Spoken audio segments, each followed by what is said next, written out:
Here we are back live at the International Astronautical Congress, and I am here at the Esrange, how do you say it? Esrange. Esrange Space Center booth, and I'm here with Gunnar, and he's going to tell me a little bit about what his country has going on currently in space.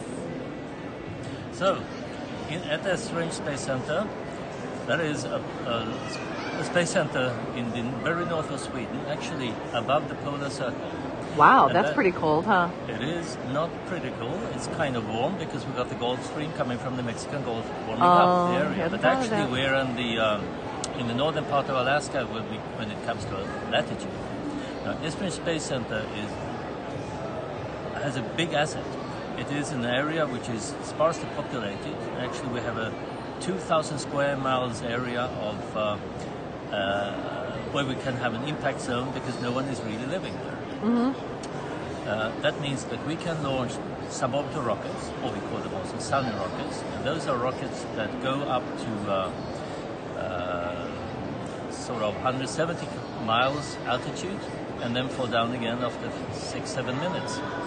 And they land on ground where no one lives. These rockets, they are used for research. There are a lot of researchers that want to do experiments in space. It could be doing fluid experiments, radiation experiments, and also biological experiments when you have microgravity. Microgravity we can create by having a rocket that does not spin and tumble, it just falls very quickly. It starts falling upwards actually, because it's so speedy. So then it comes to the apogee, the top altitude, and then it falls down again. And when we come to an altitude which is called the Kármán line, which is approximately 70 miles above the Earth's surface, then we hit the atmosphere. It's like splashing down on water.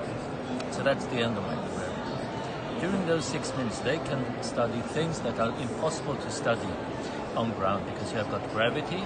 If you have a foam would finally implode because you got the heavier part of the foam that goes down to the bottom and never it collapses. Whilst in microgravity there is no gravity at all during this short period, so the foam stays intact. And then you can study with a microscope or by a video filming of the experiment to see how these processes are going on. And that's very important for a lot of research and creating new materials and very lightweight structures. Who controls the Space Center? This is actually our company, Swedish Space Corporation. Okay. It is a company which is private and owned by the Swedish government.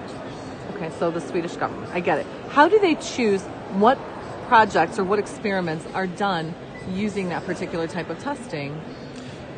Actually, the Space Center is open for everyone who wants to perform experiments. It could be universities, institutes, but also the private sector.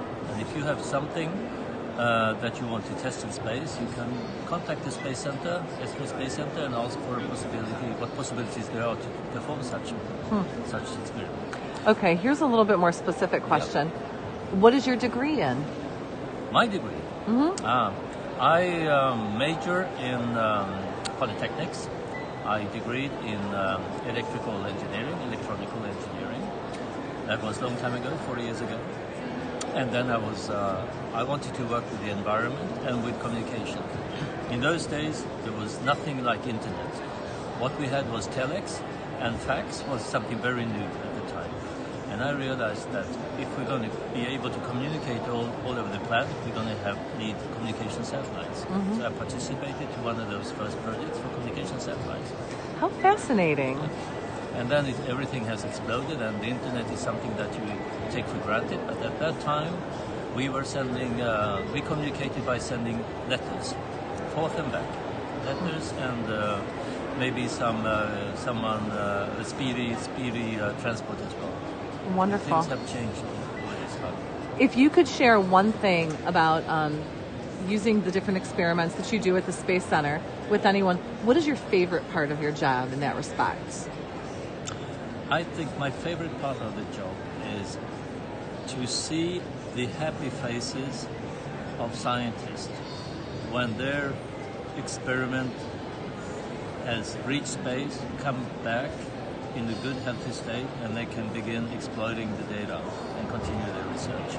There is so much joy and satisfaction and relief in that. I love that. And just in case you didn't hear that, the way that he phrased it, exploding the data and exploring the research. What a great way to phrase it. Yeah. Thank you for taking the time to talk with us today. Take care.